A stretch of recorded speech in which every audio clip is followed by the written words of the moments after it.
Our world really isn't so small. There's a lot of places out there that are far away and are hard to get to, and the experiences are rich. I found that people come to Alaska for various reasons, but the biggest, quite frankly, is a feeling of being in the wild, a feeling of being free.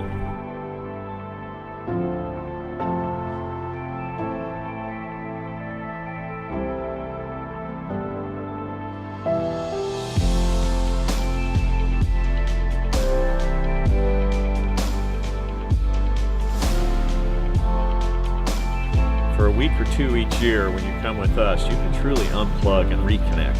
This land is just, it breathes life into you.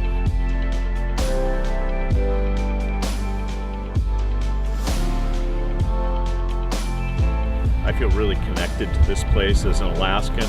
The most exciting thing for me is taking people to my special little places that nobody writes about, that nobody knows about, except for us, a few of our captains, and a few of our expedition leaders, because we know that for the experience in nature to really take hold, you can't be in there with 80 or 100 people.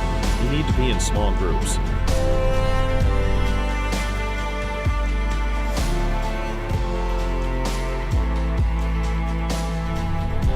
The itinerary might change on any given hour.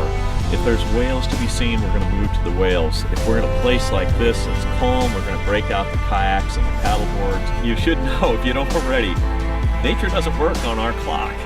She's on her own clock, and we're going to follow hers. It's a massive, massive land.